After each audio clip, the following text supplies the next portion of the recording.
I never believed in fate. I always thought life was just a series of choices we made, decisions stacked on top of each other like bricks, building the path we walked. But now, looking back, I realize how wrong I was. Some people are meant to walk into your life, no matter how much you think you're in control. Some connections are written in the stars long before you even know they exist. That's how it was with Arev. I still remember the first time I saw him. It was a cold, gray morning in November, the kind where the sky feels heavy, pressing down like a blanket that never quite warms you up. I was sitting at my usual spot in the little coffee shop near my office, the one with creaky wooden floors and mismatched chairs that made it feel more like someone's living room than a cafe. The windows were fogged from the inside, blurring the world beyond into a watercolor painting of moving shapes and dull colors. I liked it that way. It felt like my own little bubble, a place where time slowed down just enough for me to breathe. I was staring at my laptop screen, pretending to work, but my mind was somewhere else entirely. My job as a content writer had its moments, but that day, the words refused to come. I was lost in my thoughts, the rhythmic tapping of keyboards and the soft hum of conversations around me fading into the background when the door creaked open. And there he was. I didn't notice him at first.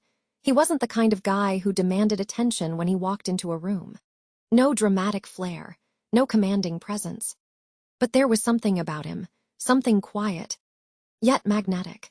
He was wearing a simple gray hoodie, his hair slightly messy, like he'd just rolled out of bed and decided the world could wait while he figured out his day.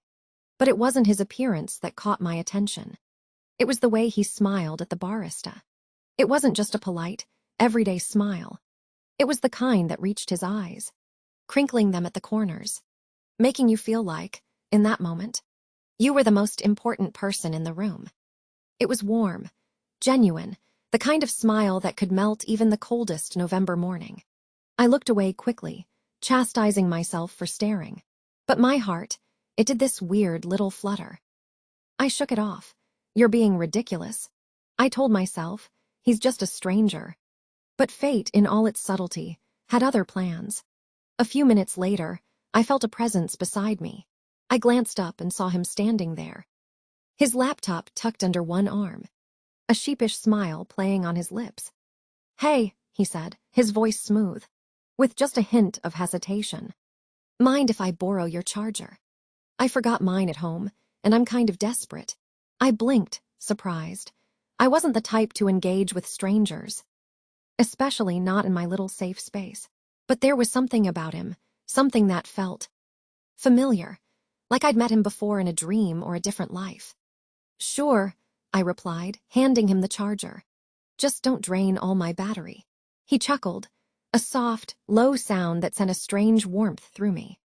"I'll pay you back in coffee," he promised, his eyes twinkling with mischief. And just like that, the conversation began.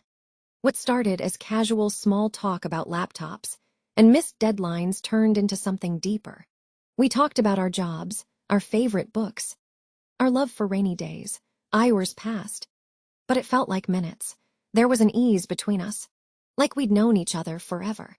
I found myself laughing at his jokes, leaning in to catch every word he said.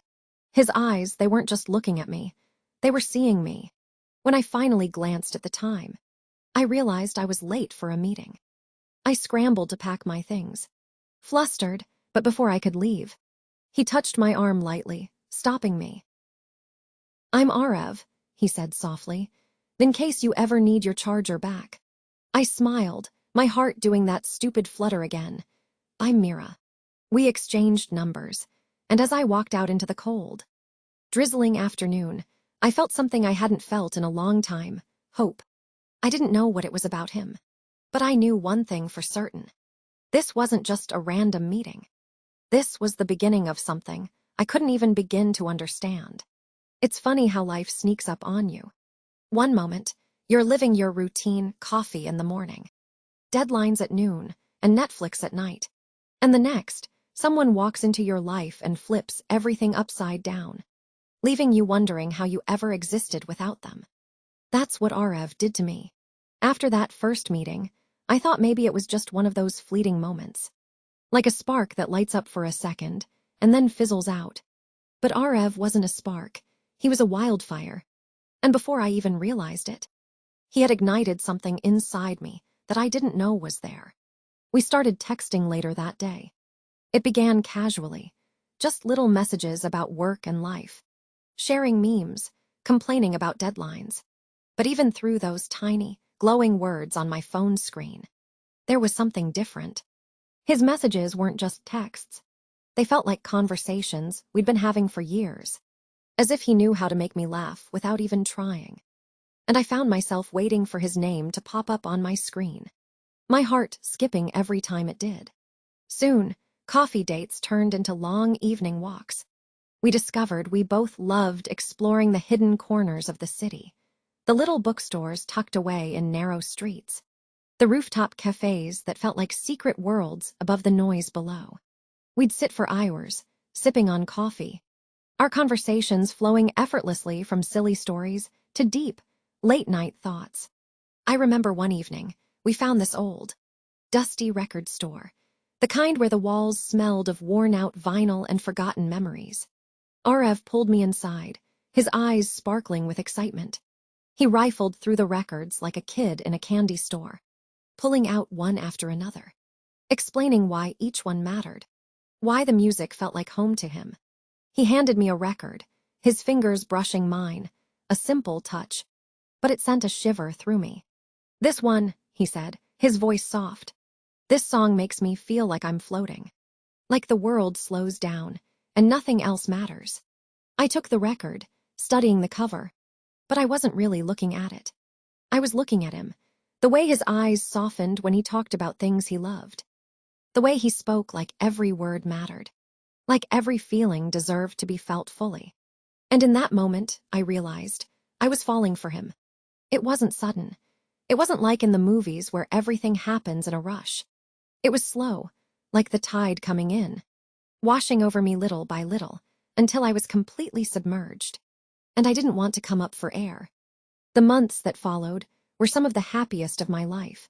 Every moment with Arev felt like magic, like we were living in our own little bubble, untouched by the world outside. We celebrated small victories together, like when he landed his first freelance project after quitting his job, or when I got promoted at work. We faced challenges too, but even those felt bearable because we had each other. We talked about everything, our childhoods, our dreams, our fears. We planned our future together, imagining what our home would look like, what names we'd give our kids, what places we'd travel to. It all felt so real, so possible. But life, as always, had other plans. If life were fair, love would be enough. It would be enough to bridge every gap, heal every wound, and silence every doubt. But life isn't fair, and sometimes love, no matter how pure, how deep, isn't enough to shield you from the world outside. I still remember the day Arev and I decided to tell our families about us. We'd been together for over a year, and everything between us felt so right, so inevitable. I thought, how could anyone look at us and not see it? The way he looked at me, like I was the center of his universe. The way we fit into each other's lives like missing pieces of a puzzle. I thought our love would be enough to convince them. I was wrong. It was a Sunday afternoon when I finally gathered the courage to tell my parents. The sky outside was a perfect blue, the kind that usually lifted my spirits. But that day, it felt like the calm before a storm. I could feel the tension in the pit of my stomach, my heart pounding like a drum against my ribs. We were sitting in the living room, my father reading the newspaper, my mother scrolling through her phone. I cleared my throat, trying to steady my voice. "Mom, Dad, I need to talk to you about something." They both looked up, sensing the seriousness in my tone.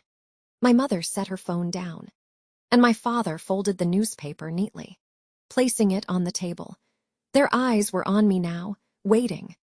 I took a deep breath. "I've been seeing someone. His name is Arev. We've been together for over a year, and I love him. We want to get married." For a moment, there was silence, just the ticking of the wall clock filling the room. I waited, my heart in my throat. hoping, praying, that they would see how happy I was, that they would trust me. But my father's face darkened, his brows knitting together. My mother's lips pressed into a thin line, her eyes narrowing slightly. "Arav," my father's voice was cold, sharp. "What does he do?" "He's working on his own business." I replied, trying to keep my voice steady. "He's doing really well, and he's a good person, Dad. He makes me happy." But my words seemed to fall on deaf ears. My father shook his head, his jaw tightening. "A business, that's not stable. Mira, you need someone who has a proper job. A secure future. This isn't practical." I felt my chest tighten. "But Dad, and what about his family?" My mother cut in, her voice laced with skepticism. "Where is he from? Do they match our values?" Values, that word felt like a knife. As if love had to be measured by traditions and expectations rather than the connection we shared. "He's from a good family," I insisted, my voice growing desperate. "And he respects our values, Mom. He respects me." But they didn't listen. They kept throwing objections: his career, his background, our cultural differences. They painted a picture of a future filled with uncertainty and struggle, as if loving him wasn't enough to weather the storms. By the time the conversation ended, I felt like I'd been punched in the gut. My father's final words echoed in my mind long after they were spoken. "We don't approve of this, Mira. You'll forget him in time. It's for your own good." I met Arav that evening, my heart heavy with disappointment. We sat in the same coffee shop where we first met, but it didn't feel like our sanctuary anymore. The warmth, the familiarity, it all felt distant, overshadowed by the weight of my parents' disapproval. He noticed it immediately. "What happened?" he asked, his voice gentle, his eyes filled with concern. I swallowed hard, trying to keep the tears at bay. "I told them," I whispered. They don't approve, Arav. They think you're not stable enough, that you're not the right fit for me." For a moment, he didn't say anything. He just looked at me, his eyes searching mine, as if trying to find a solution hidden somewhere in the depths of my sorrow. Then he reached across the table, taking my hand in his. "Mira," he said softly, "we'll figure this out. I'm not giving up on us. I'll prove to them that I'm worthy of you. Just give me time." His words were like a balm to my aching heart. But deep down, I knew it wouldn't be easy. My parents weren't just stubborn, they were immovable. And the thought of choosing between the two people I loved most in the world felt like a cruel punishment. The weeks that followed were some of the hardest of our relationship. The joy that once defined us was now tinged with worry. Our conversations laced with the unspoken fear of what lay ahead. We still loved each other, God. We loved each other more than ever, but the weight of our parents' disapproval hung over us like a dark cloud. There were nights when I lay awake, staring at the ceiling, wondering if love was enough, wondering if we were strong enough to fight this battle.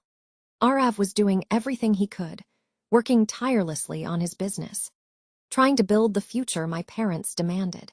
But the pressure was immense, and I could see it wearing him down.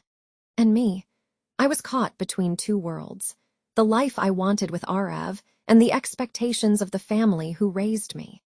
It felt like I was being torn apart, piece by piece. But even in the darkest moments, there was a light. Every time Arav looked at me, every time he held me close and whispered, "We'll get through this," I felt a flicker of hope.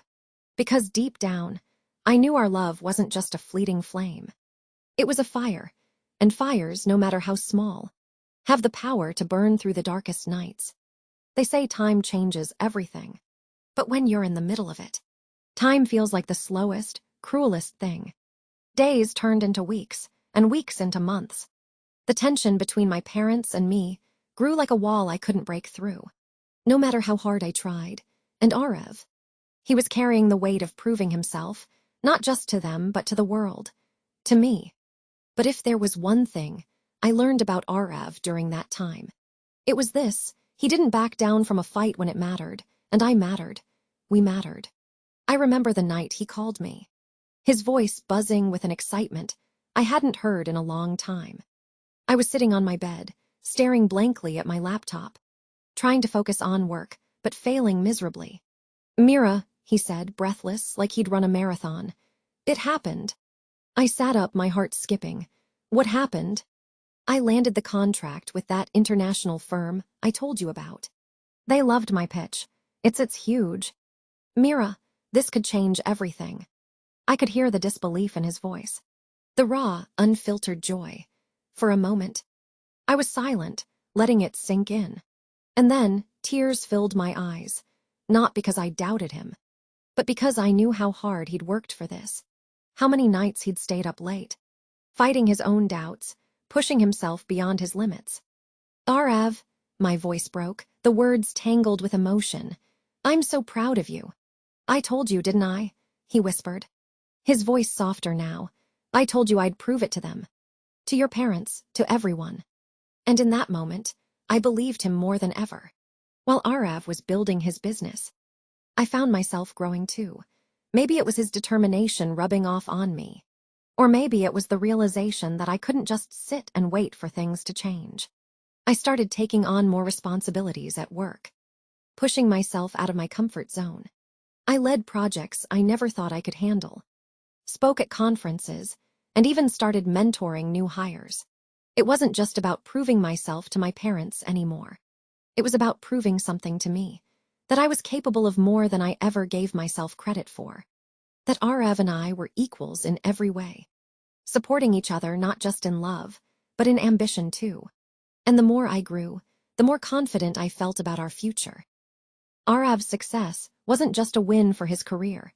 It was the key to his plan to win my parents' hearts. But he didn't want to just throw his achievements in their faces. That wasn't who he was.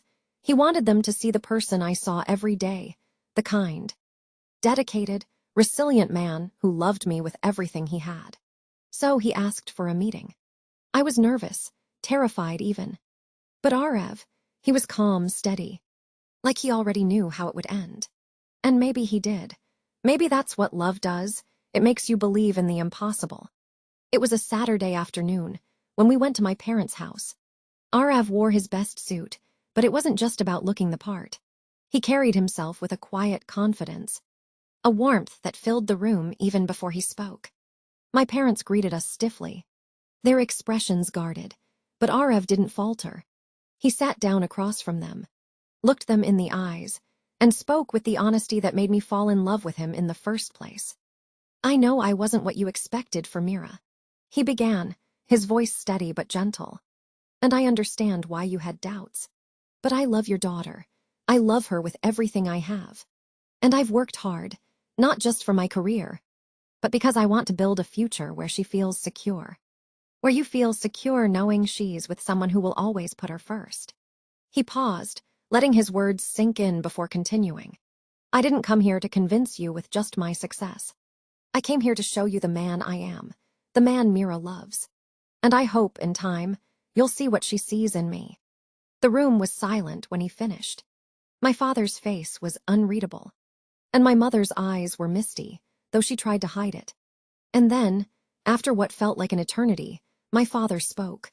"You've come a long way, Arav," he said quietly, "and I can see how much you care for our daughter. That matters more than anything." My heart leapt. My mother nodded, a small, hesitant smile on her face. It wasn't a full approval, not yet. But it was the first crack in the wall that had separated us, and that was all we needed. A few months later, Arav proposed. It wasn't a grand gesture with fireworks or a fancy dinner. It was simple, intimate, just the two of us on the rooftop of our favorite cafe, the city lights twinkling below like 1,000 tiny stars. He knelt down, holding out a ring that wasn't flashy but perfect in its simplicity. And with that familiar, heart-melting smile, he asked, "Mira, will you marry me?" I didn't even have to think. "Yes," I whispered, tears streaming down my face. 1,000 times yes. We got married in a beautiful ceremony, surrounded by family and friends. The air filled with laughter and love. My parents were there, smiling genuinely this time, having finally seen what I always knew, that Arav wasn't just the man I loved. He was the man who would stand by me through every storm, who would fight for us no matter what. And our story didn't end there. Arav's business flourished, and I achieved new heights in my career. But more than that, we built a life together filled with dreams, challenges, and endless love. Because, at the end of the day, love isn't just about grand gestures or perfect moments. It's about standing by each other when the world feels like it's falling apart. It's about believing in each other, even when no one else does. And we did. We always did. And that made all the difference.